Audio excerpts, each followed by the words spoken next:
जगत सारा क्षणिक है और आत्मा एक नित्य है।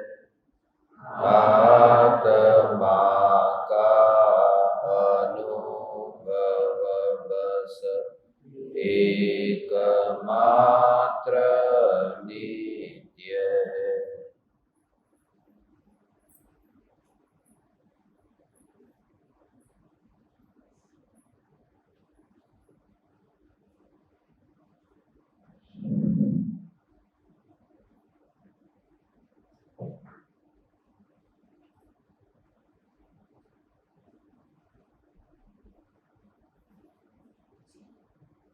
चैतन्य स्वभावी भगवान आत्मा अनादि अनंत शुद्ध चैतन्य मात्र है। ज्ञान मात्र है। मैं शुद्ध चैतन्य मात्र, ज्ञान मात्र, भगवान आत्मा हूँ।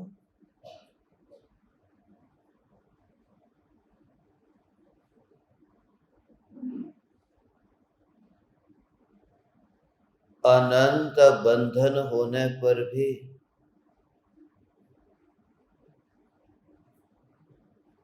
एक समय के लिए भी चैतन्य स्वभाव में बंधन नहीं होगा।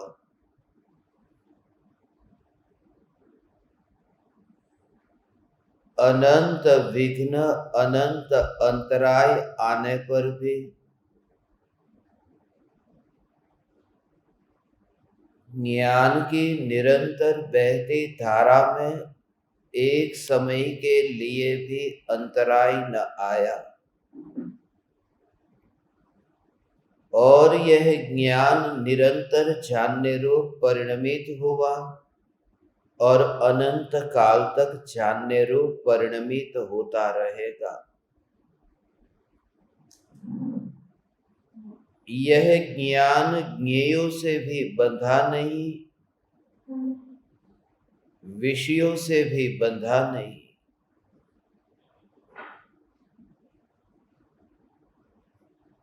इसलिए ज्ञेयासक्ति भी नहीं और विषयासक्ति भी नहीं।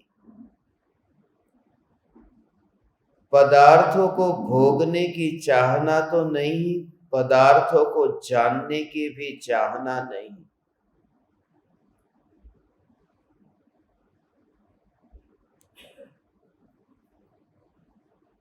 कषाय रूप इच्छा तो नहीं, विषय रूप इच्छा भी नहीं। ऐसे सहज ज्ञान की बहती धारा कि जहां मात्र जानना जानना जानना हो रहा है, ऐसे ज्ञान के प्रवाह के दोनों दिशाओं में राग और द्वेष के नगर बसे हैं।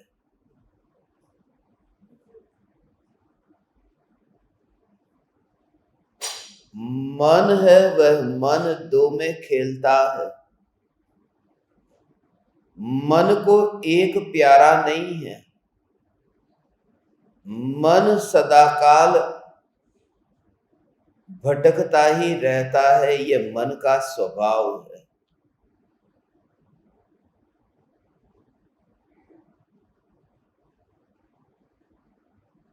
इसलिए ध्यान और मन के बीच में कभी मेल नहीं खाता। इसलिए तो जो मन से मुक्त हो गए हैं उन्हें मुनि कहते हैं, उन्हें अमनि कहते हैं।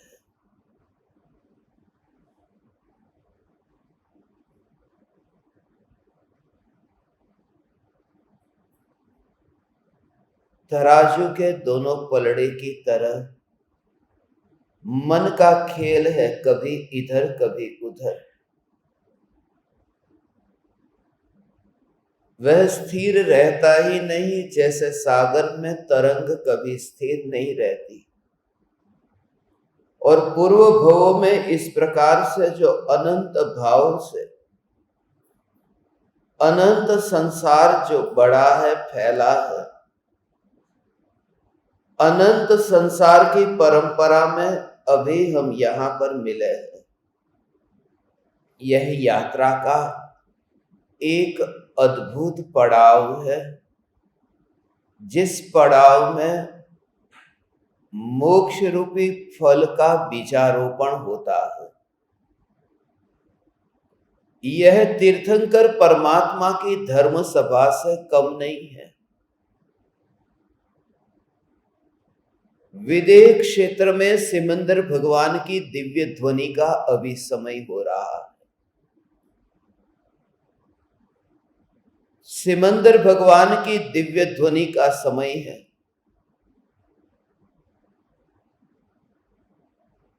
संध्या का समय है। संध्या काल में तीर्थंकर परमात्मा की तीसरी बार दिव्य ध्वनि कीर्ति है। और अभी इसी समय इस सभा को भी मैं तीर्थंकर परमात्मा की सिमंदर भगवान की सभा समझ करके ही अनुभव करता हूं। यह ज्ञान की सीमा को धारण किया हुआ जो ये न्यायक देव है, जो देवाधिदेव है, भले ही राग और द्वेष के अनंत प्रकार के भाव हुए और यहां पर ये संयोग मिले। प्रत्येक जीव के साथ में पूर्व भव के किस प्रकार के संबंध रहे होंगे कि अभी इस भव में यहां पर मिले। लोक में जिसे कहते हैं अधूरा कुछ रह गया होगा कि फिर पूरा करने मिले, मगर पूरा होता ही नहीं है। भावों से फिर परंपरा और चलती रहती है।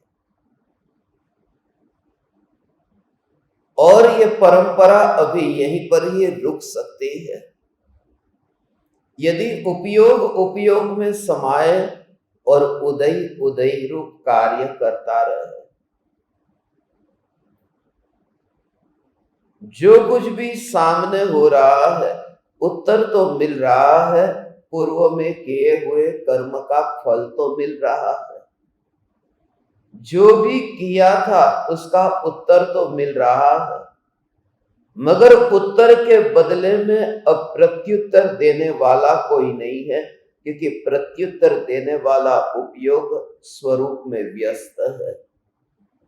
ऐसी स्वरूप की एकाग्रता से पूर्व के ऋणानुबंध से मुक्त हुए सुकुमाल मुनि के जीवन की घटना और सुकुमाल मुनि के जीवन का चरित्र जो सर्वाधिक लोकप्रिय है, सुप्रचलित है,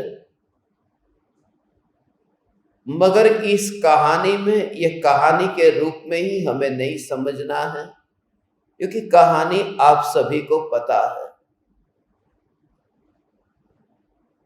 कहानी शुरू होती है कौशंबी से। कौशंबी प्रांत का राजा था। राजा का नाम था अतिबल। उस राज्य में पुरोहित होता था, राजपुरोहित, जो राजा का नजदीक का सलाहकार भी होता है और पुरोहित का कार्य करता है। पूरा राज्य का वहीवट व्यवहार वो संभालता है। राजपुरोहित था सोम शर्मा। उसके 2 बेटे थे। काश्यपी से पैदा हुए थे दोनों बेटे, अग्निभूति और वायुभूति।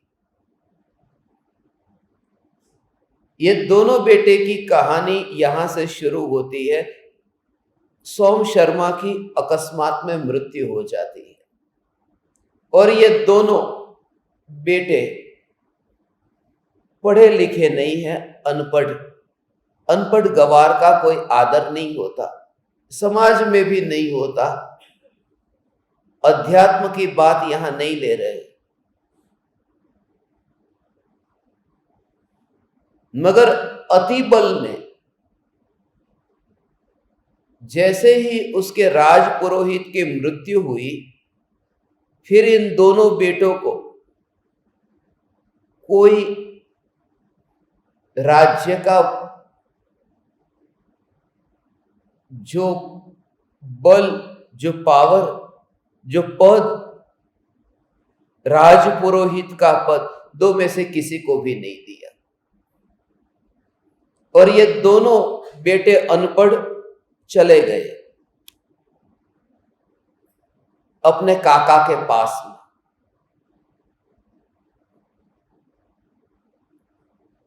वहां जाकर के उन्होंने सूर्यमित्र नाम के काका थे, उनके पास जाकर के उन्होंने थोड़ी शिक्षा प्राप्त की, थोड़ी बहुत विद्या जानी।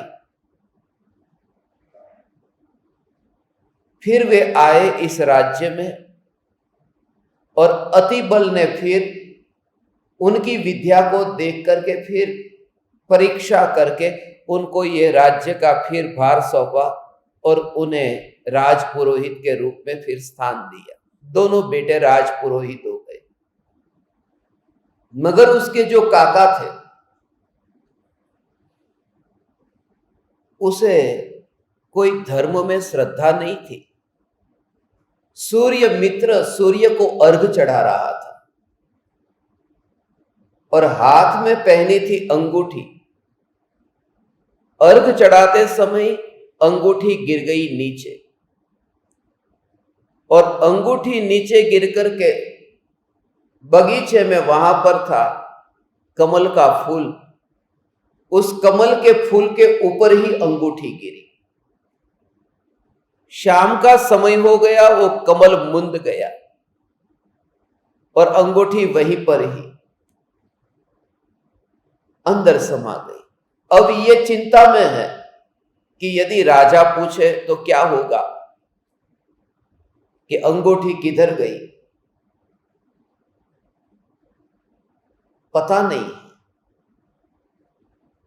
तभी उन्होंने एक मुनि को पूछा कि मेरी अंगूठी गिर गई है।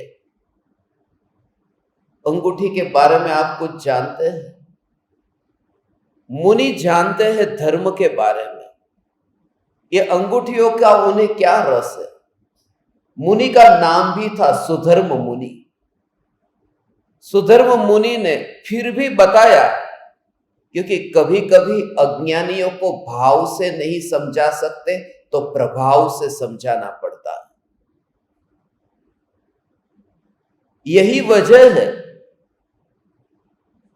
कि परदेश की भाषा बोलने में कोई बड़ी बात नहीं है, मगर कुछ लोगों को भाव से नहीं, वो प्रभाव से समझ में आता है।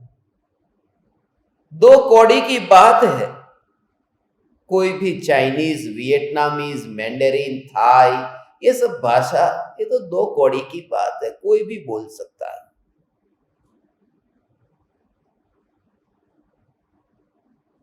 वो एक फिल्म में आता था ना कि वो एक आदमी गया पत्नी के साथ में ऑस्ट्रेलिया घूमने के लिए और वापिस आया और पूछा कि कैसा था ऑस्ट्रेलिया, कि अरे वहां के बारे में क्या कहूं, छोटे छोटे बच्चे भी अंग्रेजी में बात करते हैं। कोई भी बोल सकता है अंग्रेजी, छोटे छोटे बच्चे भी बोल सकते हैं। सुधर्म मुनि ने अंगूठी के बारे में बताया, मगर ये जानकर के अब इनके भीतर में एक भाव जगा कि ऐसी विद्या मुझे भी प्राप्त करनी है कि अंगूठी कहां खो गई हो तो पता चल जाए। इसलिए कहा कि मुझे आप ये विद्या सिखाइए। मुनि ने कहा ये विद्या सीखने और सिखाने के लिए हम मुनि नहीं बने, हम तो आत्मा का हित करने के लिए मुनि बने। यदि आत्मा का हित करना है तो हित करो, मुनि हो जाओ। और सूर्य मित्र मुनि हो गए। मुनि होने के बाद में फिर वे आहार के लिए आए। अब यहां बचे थे अग्निभूति और वायुभूति, ये दोनों। काका तो चले गए, मुनि हो गए। मगर अग्निभूति को मुनि के प्रति बहुत भाव था, वायुभूति को उतनी ही नफरत थी। ये संस्कार भी जीव की भवितव्यता के अनुसार होते हैं। जैसा जीव का भविष्य में होना है, उस प्रकार के भाव भी वर्तमान में ऐसे ही होंगे। मुनिराज आए, सूर्य मित्र अग्निभूति, वो काका नहीं है। पहली बात मैं ये बता दूं, संसार के काका। ये जो महाराज साहब की बात चल रही थी ना दोपहर में, ये संसारी भाई है, ये संसार की बहन है। अब वो काका नहीं है, इसमें तो घोर अपराध होता है। यदि स्मरण भी आ जाए कि ये मेरे काका थे तो प्रतिक्रमण करना पड़ता है। तो मुनि धर्म में दोष लगता है। अग्निभूति ने आहार दान दिया, भक्ति भाव से आहार दान दिया। मगर जैसा आपने कहानियों में सुना, सूर्य मित्र मुनि को आहार के बाद में जंगल में दूर तक विदाई देने के लिए जाते हैं। मुनि जब आते तो ऐसा ही नहीं दरवाजे पर ही कह दे बाय बाय करके, तो जाते हैं थोड़े दूर तक। मगर ये दूर तक जाते जाते और भाव आता गया कि और जाओ और जाओ और जाओ,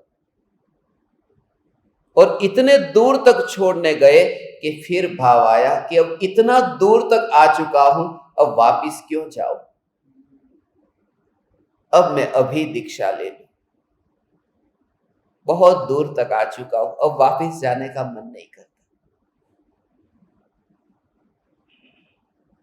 अग्निभूति ने मुनि धर्म अंगीकार किया, और ये वायुभूति जो बहुत नफरत थी जैन धर्म से, मुनियों से,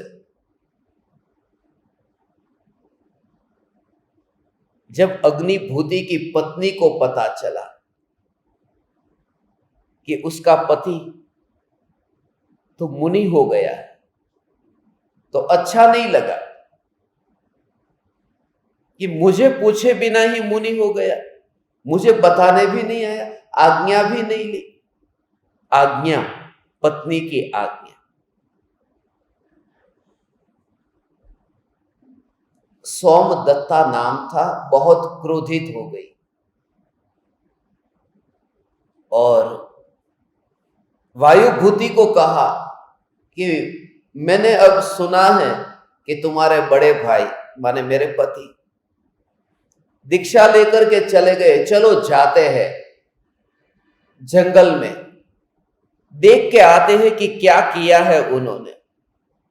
वायुभूति ने कहा कि मैं नंगों के दर्शन करने नहीं जाता, नंगे लफंगों को देख करके मैं क्या करूं। बहुत द्वेष था। ये वायुभूति कितना द्वेष वाला जीव। सोमदत्ता ने कहा एक बार मुझे ले तो चलो, कि तुझे जाना है तो जा, जो करना है सो कर। जोर से लात मारी सोमदत्ता को, भाभी को, और लात खा करके भाभी ने फिर, उस समय तो अबला थी, उस समय उसने निदान बांधा कि अभी तो मैं कुछ नहीं कर सकती, मगर मौका आएगा, मैं कभी ना कभी तेरे इस पैर को ही खाऊंगी, खत्म करूंगी। जिस पैर से तूने लात मारी है उस पैर को ही मैं खत्म करूंगी। और तूने मेरे हृदय को जलाया है, खाया है, मैं तेरा हृदय खाऊंगी। ये भाभी ने निदान बांधा। कहानी बहुत आगे की। फिर कई भव बीत गए। हीन परिणाम से फिर वो नीची गतियों में भटकती रही। ये भाभी भटकती रही और वायु भूति वहां से मर करके एक नट के वहां पर गधे के रूप में पैदा हुआ। फिर उसके बहुत भव है। वो गधा मर करके चांडाल के वहां पर कुत्ती के रूप में पैदा हुआ। ऐसी ही हीन गति मिलती रहती। वहां से फिर वो कुत्ती भी मर करके चांडाल के वहां पर एक बेटी के रूप में, लड़की के रूप में पैदा हुई। वह भी अंधी लड़की हुई। ये सब वायु भूति का भव भ्रमण कैसे होता, कहां से कहां गया। भाई तो गया मोक्ष में, चाचा गए मोक्ष में, और ये भटकता है। इसलिए कहता हूं ये सब जो कौन कहां जाए, कौन कहां जाए, यहां की बात कर रहा हूं, परिवारजनों की बात कर रहा हूं, यहां की नहीं कर रहा हूं। यहां का तो अपना पक्का ही है, ये तो धर्म सभा है।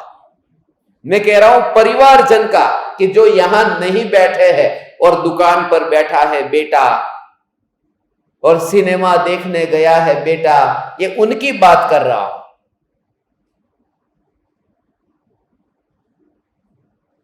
इसलिए तो ऐसी चैतन्य की पुकार, मगर कौन कहां कहां से, दूर दूर से विरले आकर के बैठे हैं। कोई ओडिशा की सरहद से, कोई छत्तीसगढ़ से। मुझे यही भाव आता था। और जिसके साथ मेरा खून का रिश्ता है, वो छोटा भाई मजदूरी करता है अहमदाबाद में अभी।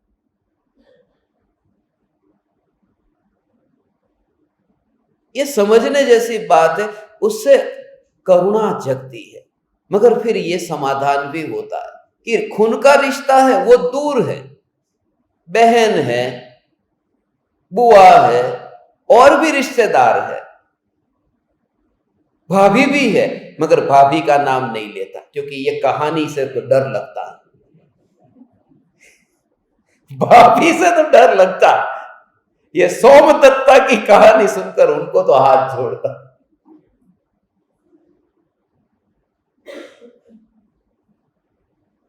मगर ये उन जीवों का कि एक ही परिवार में कौन कहां जाता है, कौन कहां भटकता है।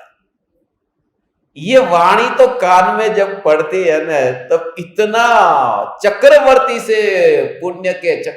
के पुण्य से अधिक ऊंचा पुण्य, ऐसा अधिक ऊंचा पुण्य हो, तब यह चैतन्य की पुकार इस काल में कान में पड़ती है। जन्म से अंधी हुई वह वायु भूति का जीव, छोड़ दिया उसके मां ने, बाप ने छोड़ दिया।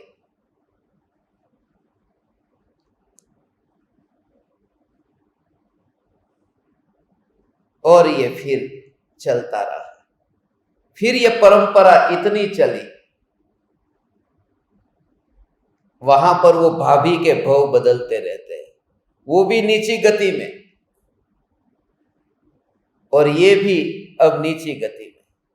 मगर फिर धीरे धीरे धीरे धीरे धीरे करते करते एक बार सहज योग आया। अब ये वायु भूति, अब जन्म तो हुआ है,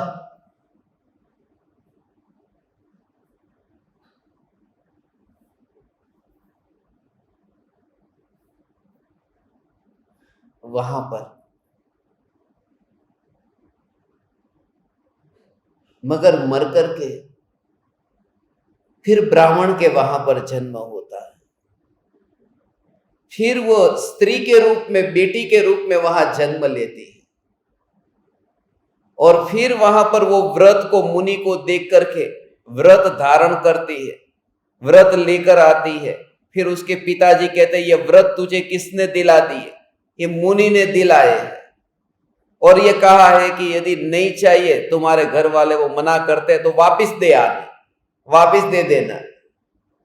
फिर भी वो व्रत लिए, उस व्रत का पालन करके फिर वो कहानी लंबी है, फिर वो स्वर्ग में गए। मगर अंत कहां आया है वो बताकर मुझे तत्व पर लाना।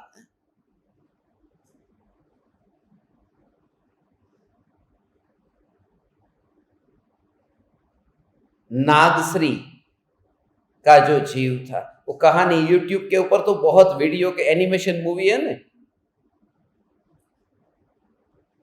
वही जीव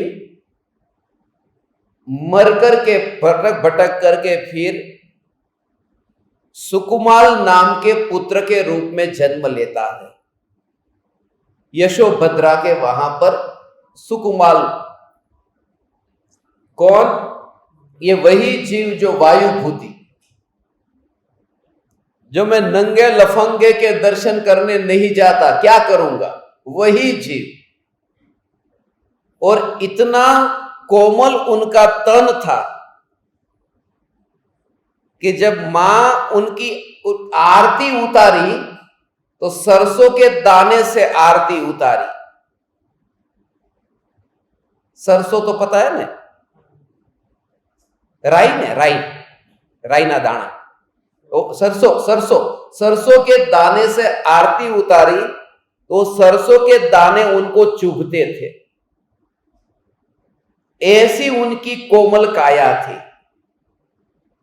उनके लिए तो फिर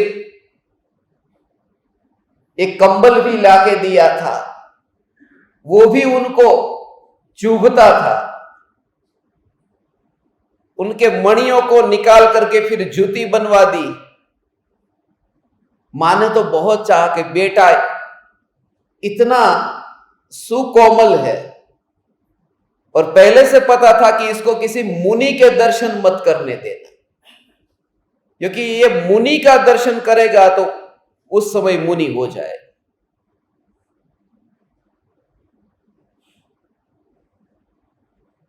मगर सुकुमाल की जब 3 दिन की आयु बची थी, तब ऐसा सहज योग हुआ कि छुप करके मुनि के पास में गए, क्योंकि जिन्हें खोज करनी है वो छुप करके कर ही लेते हैं। होता है ऐसा, बहुत से लोग ऐसे छुप करके घर से कुछ और बहाने बनाकर यहां आए हैं। मुझे पता है क्या क्या घर पे बोला होगा, सब सच किसी एकाध विरले ने बोला होगा, बाकी ने तो क्या क्या बोला होगा। हमारा नाम ज्ञान दीपक की लिस्ट में से निकल जाएगा, यहां तक समाज के सब आएंगे, हम नहीं जाएंगे तो बहुत बुरा लगेगा, ये सब ऐसा क्या क्या बोलकर के आए होंगे। वो छुप करके गए, मगर उनको जब मुनि ने बताया कि अभी आपका ये 3 दिन का आयुष्य बाकी, तब उन्होंने मुनि दीक्षा अंगीकार कर ली और मुनि होकर के वन में गए। और तब ये भाभी उस समय सियाली के भव में थी, और जब ये सुकुमाल मुनि ध्यान कर रहे थे, तब उसका पूरा पैर, वो जो वो लात मारी थी ना पैर से, तो पैर खाने लगी और पूरा पैर खा गई। उस भव में उसने निदान बंध ऐसा किया था। ये निदान बंध खतरनाक बंध होता है, इसलिए ये खतरनाक इसलिए क्योंकि क्रोध का बैर में रूपांतरण हो गया। क्रोध तो क्रोध है, मगर बासी क्रोध का नाम बैर है। बासी क्रोध अंदर ही अंदर सड़ता जाता है। क्रोध माने गुस्सा आया तो एक चाटा मार दिया, और बैर माने गुस्सा आया तो चाटा ना मारा, देख लूंगा कभी, वो और खतरनाक है। इसलिए कभी भी वो भाव न आए किसी के प्रति, मैं देख लूंगा, ये भाव आना चाहिए, आना चाहिए। मैं केवल ज्ञान में देख लूंगा कि भूतकाल में ऐसा हुआ था, बस केवल ज्ञान में जान लूंगा, देख लूंगा, बस उतना ही। कितना ऊंचा शब्द है ये, मैं देख लूंगा, देख लू, मैं तुझे मार डालूंगा, ये करूंगा नहीं, मैं देख लूंगा। माने उसका भाव ग्रहण करे तो चैतन्य दर्शन की बात है उसमें, मैं देख लूंगा। केवल ज्ञान होगा तब देख लूंगा।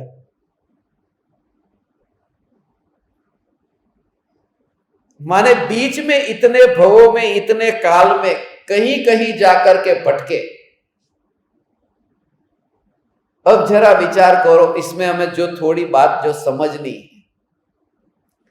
एक जिनके प्रति हमारा बैर का भाव है उसकी मृत्यु हो जाए तो तब तक भटकना पड़ेगा जब तक उसके साथ में उस प्रकार के ऋणानुबंध पूरे नहीं होते। ये अभी किसी के साथ में ऐसा बैर हुआ और उसके लिए ये भाव भाया कि मैं तुझे मारूंगा, पीटूंगा, ये, और वो गया नरक में, तो जब तक वो बाहर नहीं निकलेगा और तुम्हारा वो अकाउंट क्लियर नहीं होगा तब तक तुम्हारा मोक्ष नहीं होगा। अब पाप उसने किया ना कि वो नरक में गया, 7वें नरक में मानो गया। तुमने क्या किया कि तुम्हारा वो जो ऋण उसके साथ में है वो जब तक बाहर नहीं मिलेगा, इसलिए 1 रुपया भी किसी का बाकी रह गया हो तो नियम से चुकाना पड़ेगा। इसलिए कहा कि 11वें गुणस्थान से नीचे नहीं गिरना है तो 1 रुपया भी किसी का अपने पास मत रखना। कि ये कैसी बात है, इसको समझो आप। इतनी मानवता और नीति की बात समझ में आएगी। ऐसी बात लोगों को लगता है कि आप तो करते ही नहीं। मुंबई में थोड़े दिन पहले मुझे कोई कह रहा था ये महावीर भगवान ना बेसिक सिद्धांत क्या है। बेसिक सिद्धांत किधर गए? वहां सत्य नहीं, सत्य की बात तो खत्म हो गई है। बाप बेटे से झूठ बोला, नीति की बात तो आती, ये नीति की बात है। 1 रुपया किसी का बाकी रह गया तो वो चुकाने के लिए,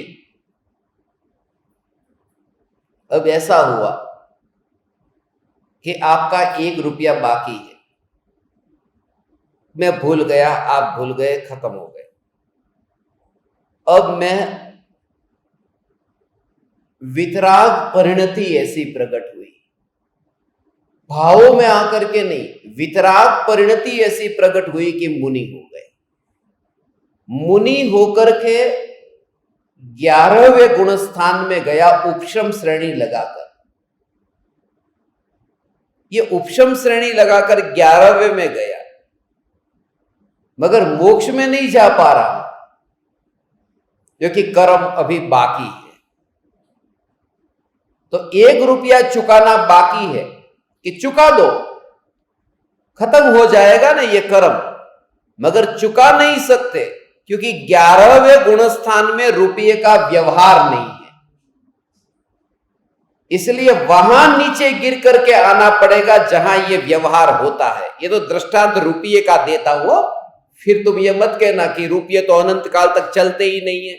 माने दृष्टांत है कि कुछ अधूरा रह गया था, जो उस गुणस्थान में वो लेन देन नहीं होती है, तो उसी गुणस्थान में गिरना पड़ता है जिस गुणस्थान में वो लेन देन पूरी होगी।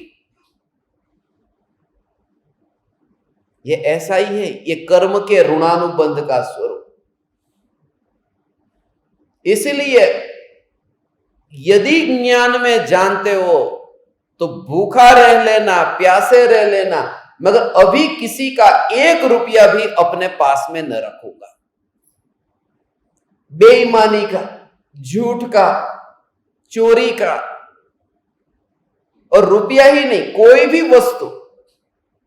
कृपालु देव तो आगे लिखते, किसी की, अपन ने भी बोधामृत में लिखा ना, किसी की महंगी गिफ्ट को, भेंट को मत स्वीकार करना।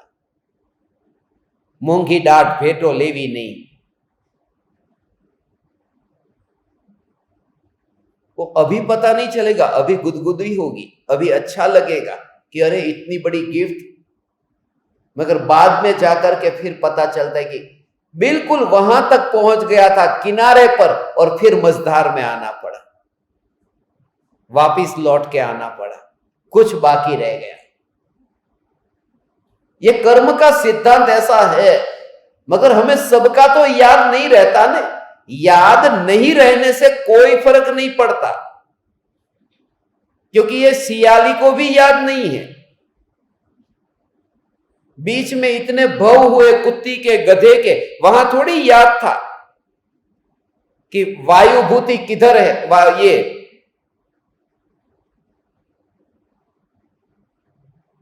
भाभी किधर है, वो कुछ भी नहीं पता। मगर वो भूतकाल का जो कनेक्शन है उसको तो भोगना ही पड़ेगा। भोगना पड़ेगा माने उदय में आए बिना नहीं रहेगा। और वो कनेक्शन ऐसा है जैसे आप मंदिर में गए, तब की घटना,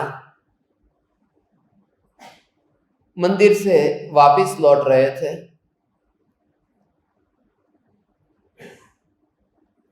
और टैक्सी में 101 रुपये हुए।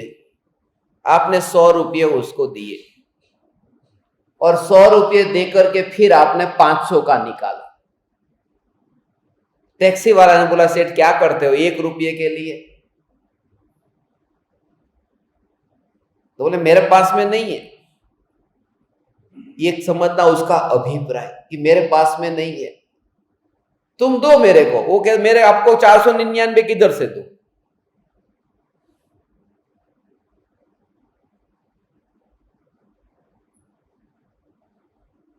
जाने दो। ये उतर गया, 1 रुपया बच गया,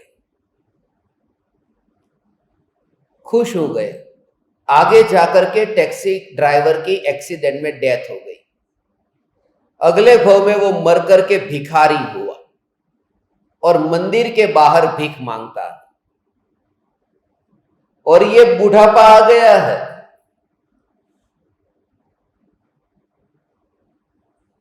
अब मरने की तैयारी है। अब सोचा कि मरना तो है ही, लाओ थोड़ा दान देना चालू करो। तो चिल्लर लेकर के निकला दान देना शुरू करने के लिए। बुढ़ापे में भी चिल्लर ही निकालते हैं लोग, नोट तो तिजोरी में ही रहती है। तो मंदिर में से बाहर निकला, 1 रुपया था, और बाहर 200 भिखारी मंदिर के बाहर थे। और उसे भाव आया कि लाओ 1 रुपया दो। वो 1 रुपया देने के लिए उस व्यक्ति के पास में गया जो टैक्सी ड्राइवर था, जिसका अधूरा रह गया। और बाकी के पास में क्यों नहीं गया? वो उसके प्रति ही वो भाव क्यों आया? वो कनेक्शन है, उसको ही देना पड़ेगा।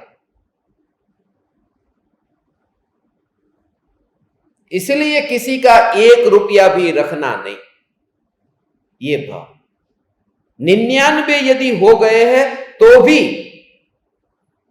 100 मत दे देना, वरना तुम्हें वहां कतार में भिखारी होकर रहना पड़ेगा। 1 बाकी है तो तुम्हारा बाकी रहेगा, तो लेना पड़ेगा वहां जाकर। इसलिए आज के जमाने में ये पेटीएम ये बहुत काम में आता है कि जितना हुआ उतना ही दो, खत्म। फोन पे, पेटीएम, गूगल पे, ये सब, इन सबके पीछे अभिप्राय की महिमा है। अभिप्राय हमारा सच्चा होना चाहिए। बाकी अब दोनों का म्यूचुअल अंडरस्टैंडिंग हो तो कुछ नहीं, ऐसे फिर उसका कर्म नहीं भोगना पड़ता कि भाई वो भी समझता है मैं भी समझता हूं, 1 रुपया नहीं, ठीक है। मगर अंदर में जो भाव आता है कि बचा लिया, ले लिया, उस भावना से बंद है। नहीं तो कितना कदम कदम पर किस किस के साथ में फिर भटकेंगे। तो भाव है उसी जीव के साथ में, उसी प्रकार से योग भी उनका ही ऐसा, उसी प्रकार का सहज पुद्गल परमाणुओं का परिणमन भी ऐसा ही होता है। जीव की होनहार तो होती है, पुद्गल का स्वरूप भी ऐसा है। एक एक परमाणु की स्वतंत्रता, तो क्रमबद्ध पुरुषार्थ में मैंने लिया था, ये सत्य घटना घटी थी। वो एक दाल की बूंद के ऊपर, एक बूंद दाल की एक कुर्ते पे ऊपर गिरी खाते खाते।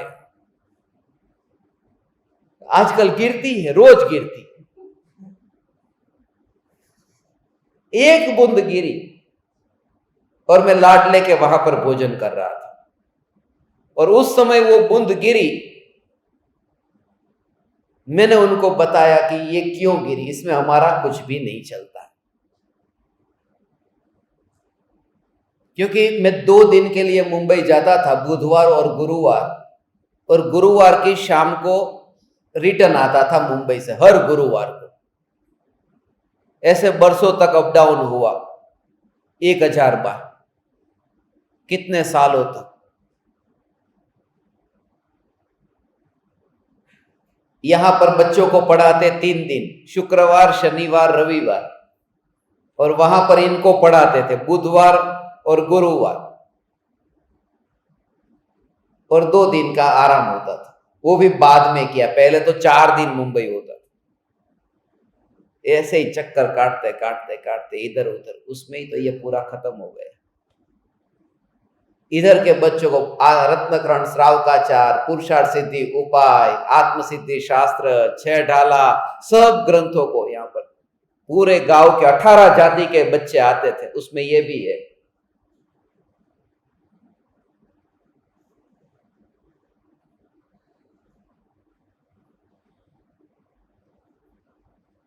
तो वो बूंद गिरी, मैंने उनको कहा कि मैं अभी, मेरी ट्रेन है आज शाम को, और मेरा ऐसा है कि जब गुरुवार के दिन इतना बिजी होता हूं कि सुबह 5 से लेकर के कंटिन्यूस लेक्चर होते हैं, तो पेट साफ करने का टाइम ही नहीं मिलता और जगह भी नहीं मिलती। करोड़पतियों के घर बड़े बड़े होते हैं मगर दिल बहुत छोटे होते। पानी का गिलास भी करोड़पति के घर पे मिलना बहुत मुश्किल होता था। एक बच्चे को मैं पढ़ाता था, वो बोलता था मम्मी ने मना किया है पानी देने का। मतलब क्यों? बोले कि पहले दिन जब सर आप आने वाले थे ना, मम्मी बोली कि बेटा पहले दिन ये पानी की शुरुआत मत करना, वरना रोज तेरे को याद करके फिर ये सब करना पड़ेगा, इसलिए आदत ही मत डालो पानी की। सर आते हैं पढ़ाने के लिए, ट्यूशन की फीस आपने दे दी, खत्म। तो टाइम भी नहीं मिलता था, जगह भी नहीं मिलती थी, और सबके घर 50-50 करोड़ से कम के नहीं थे। पूरा वाल्केश्वर, कितने बड़े बड़े 4-4, ये तो पता है इनको सब, कैसे बड़े बड़े 100-100 करोड़ के घर में रहने वाले। इसलिए गरीबों के घर में जगह ज्यादा मेरे को मिली अमीरों के घर की तुलना में। तो मैंने इनको कहा कि मेरा ऐसा है कि पूरे दिन भर खाया है, कहीं ना कहीं जैसे आप जैसे लोग थोड़ा खिला दिया तो पेट भर लिया। तो पेट साफ करने के लिए मेरे पेट में ऐसी गड़बड़ होती है कि सूरज जब आता है ना तब मुझे जाना पड़ता है। अहमदाबाद से ट्रेन निकलती है, भावनगर आने से पहले जब पेट में कुछ ऐसी गड़बड़ हो, समझ जाता हूं सूरत आ गया। ऐसा ही सूरत आया, और नींद में से उठना पड़ता है, लगता है आज किसकी सूरत देखी थी मैंने सुबह, ये सूरत आया। मैंने उनको कहा कि अब दाल मैंने पूरी कटोरी भर के पी है और एक बूंद यहां गिरी। ये कपड़े धुलने वाले हैं शुक्रवार के दिन सुबह उमराला में। तो जिन परमाणु को सूरत में जाना है वो मुंह में गए और जिस परमाणु को उमराला जाना है वो यहां गिरे। ऐसा ही पूरा कटोरी में पूरी दाल है, मगर जिस परमाणु की जैसी गति होनी होती है उसका ऑटोमेटिक उस प्रकार का परिणमन होता है। वो बोले ये सब विचार उस समय चलता है। इसी का नाम धर्म है। धर्म के लिए दाल खा करके धर्म, भूखा रहो तो धर्म होता है। और ये दोनों प्रकार के परमाणुओं के परिणमन में ज्ञान का परिणमन नहीं है,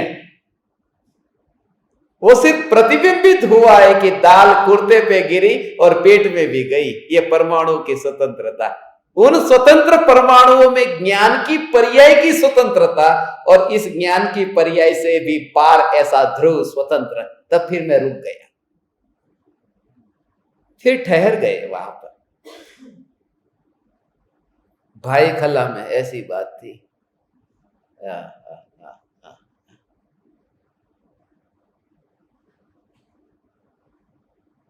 ऐसा था।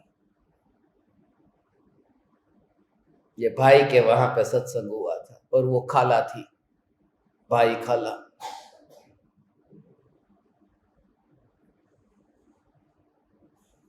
ये एक एक परमाणु का परिणमन ऐसा है। ऐसे ही परमाणु इतना स्वतंत्र है तो जीव का क्या कहना। जीव ऐसे ही स्वतंत्र कि ऑटोमेटिक सब योग मिल जाता है।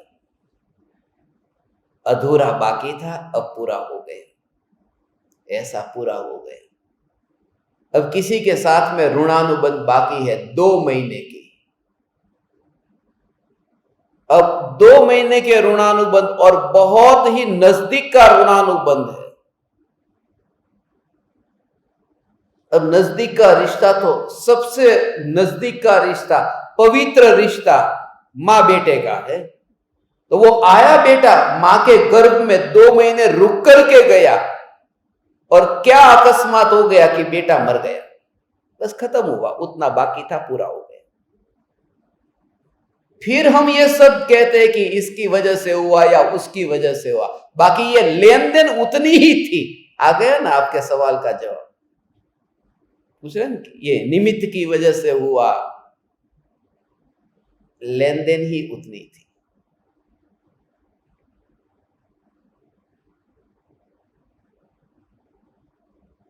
उससे अहोभाव ये आता है कि सरसों के दाने जिनके शरीर को चुभते हैं और सियाली द्वारा पैर खाया जाए तो भी जिनका ध्यान वहां नहीं जाता,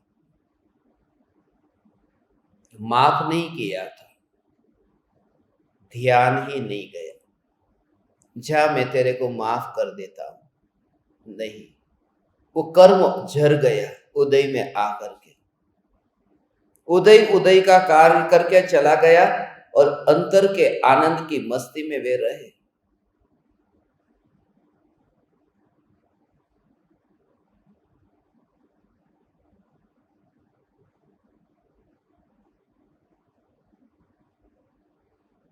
कैसे भी परिस्थिति आए, एक ही जगह है,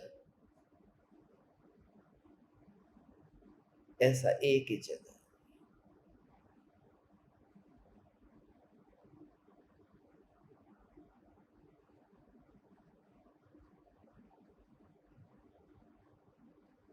जिस ज्ञान में स्थिर होकर के, जो ज्ञान उस ज्ञेय को जानने में व्यस्त होने वाला था, जो ज्ञान आत्मा का होकर के पैर को जानता, वही ज्ञान आत्मा का होकर आत्मा के साथ वफादार हुआ।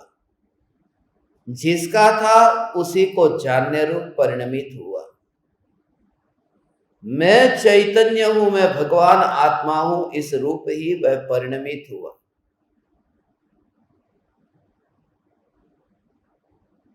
और सियाली को आमंत्रण नहीं दिया था, सामने से आई।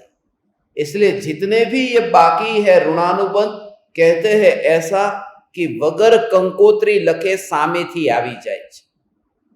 इनविटेशन कार्ड भेजे बिना ही वे आ जाते हैं।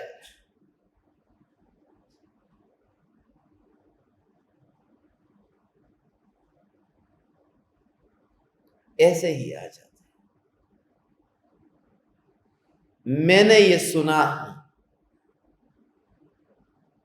थोड़े दिन पहले मैं शिरडी गया था और वहां से आगे शनि सिंगड़ापुर गया था। वो वीडियो आपको भेजा था शनि सिंगड़ापुर का। वहां पर एक पुरोहित ने मुझे कह दिया कि आपको शनि की पनौती है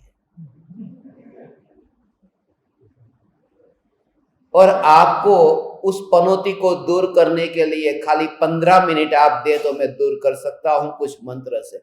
उसने कुछ पढ़ा होगा, यहां कोई भविष्य का ज्ञाता होगा या भूत का ज्ञाता होगा।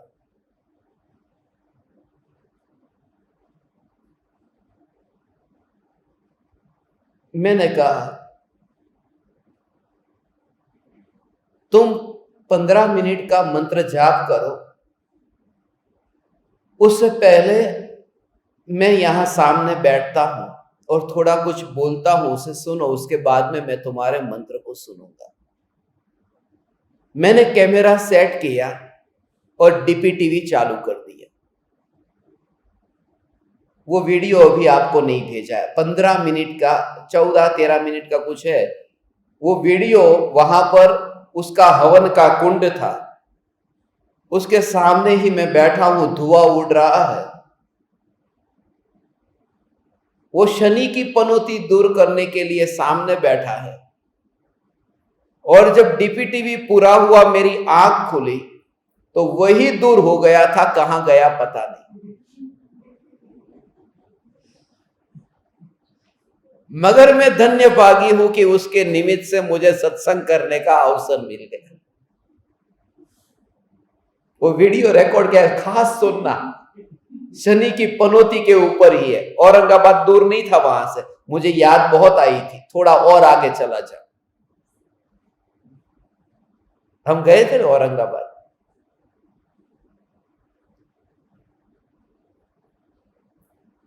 कि मैं खुद चैतन्य असु हूं, चैतन्य सूर्य हूं। मैं शनि की बात करता है, मैं रवि हूं। सूर्य माने रवि, मैं चैतन्य सूर्य हूं, मेरा नाम असु है। और मैं चैतन्य सोम हूं, मेरा नाम चंद भी है। यहां तो डबल धमाका है। और मैं चैतन्य ऐसा मंगलमयी परमात्मा हूं जिससे पाप गल जाते हैं, ऐसा मंगलकारी। मैं ही स्वयं शुद्ध बुद्ध परमात्मा हूं और सहजात्म स्वरूप परम गुरु, मैं ही तो गुरु हूं। और जब ये स्वीकार हो तभी गुरु का शुक्रिया अदा करता है और संसार चक्र की शनि की पनौती दूर होती है। रवि से शनि की यात्रा थी। वो वाक्य पूरा हुआ और डीपीटीवी पूरा हुआ, मैंने देखा वो गायब हो।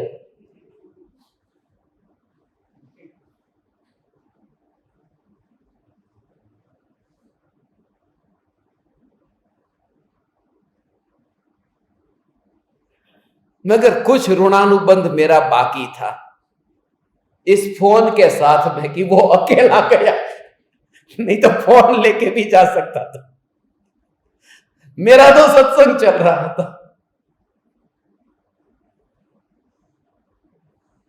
अब कहां कहां से कैसे जीव मिल जाते हैं।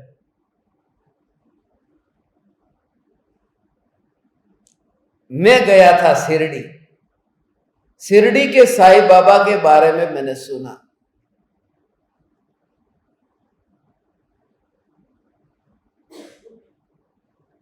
उनका कुछ व्यक्तिगत जीवन मुझे नहीं बताना, मगर एक घटना मुझे बतानी है।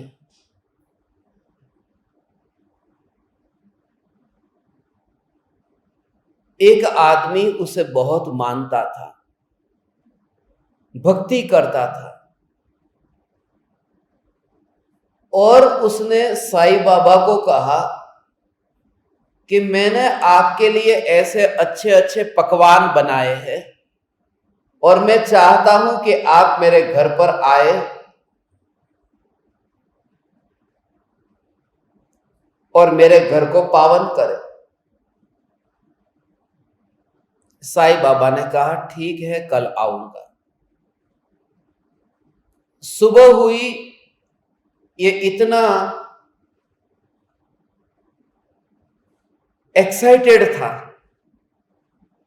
साईं बाबा आएंगे, मगर दोपहर हो गई, साईं बाबा नहीं आए।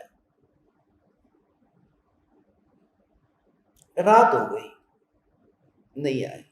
दूसरे दिन ये गया और उसने कहा कि आपने कहा था आप आएंगे, आप तो आए नहीं। बोले मैं आया था। बोले नहीं। बोले कि उस समय एक कुत्ता आया था। बोले हाँ, वो तो अंदर घुस रहा था, आपके लिए जो खाना बनाया था मैंने लाठी मार के भगाया। साईं बाबा ने कहा मैं वो कुत्ते के रूप में आया था, मगर तू पहचान नहीं पाया। उस रूप को लेकर के मैं तेरे घर पे आया था, मगर पता चला कि तू तो गड़बड़ वाला आदमी है। एक के ऊपर ही तेरा प्रेम है, सबके ऊपर नहीं है। मैं तो कसौटी करने के लिए कुत्ते के रूप में आया था। नहीं, अब ये भूल नहीं होगी, कल आप आना। दूसरे दिन ये इंतजार करने लगा कुत्ते का कि कब कुत्ता।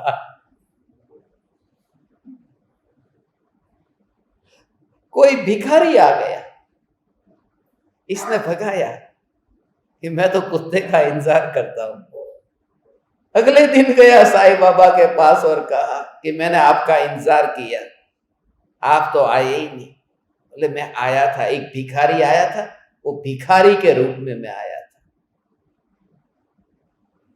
ये कहानी मैंने उनकी सुनी, मगर उस कहानी से मैं इतना बोध लेता हूं कि कोई भी जीव किस रूप में हमारे सामने आता है हम पहचान नहीं पाते हैं, मगर इतना है कि अधूरा बाकी है, उसे पूरा करने के लिए मिले हैं। इसलिए किसी भी जीव के साथ में इस भव में अब अकाउंट हमारा बढ़ाना नहीं है, यहीं पर ही समाप्त करते हैं। ये सुकुमाल मुनि के जीवन की घटना से प्रेरणा लेकर के, और ये घटना है, इसको भी उसकी तरह मत लेना। आज के बाद में मैं किसी को लात न मारूंगा, लात नहीं, फिर वो चाटा सब आ गया उसमें, नहीं तो वो कुत्ते जैसा हो गया कि कुत्ते का इंतजार कर रहा था।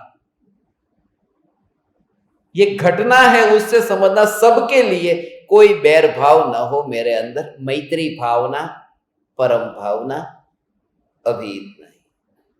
अहो अहो श्री सद्गुरु करुणा सिंधु अपार,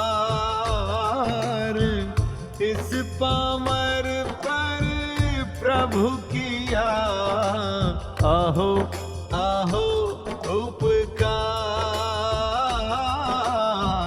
अहो अहो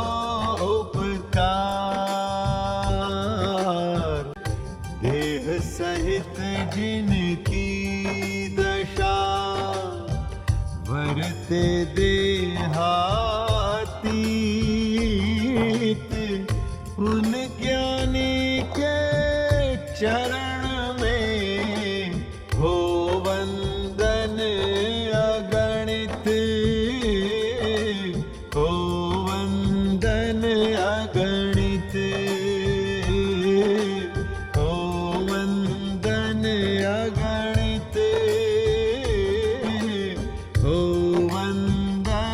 अगणित।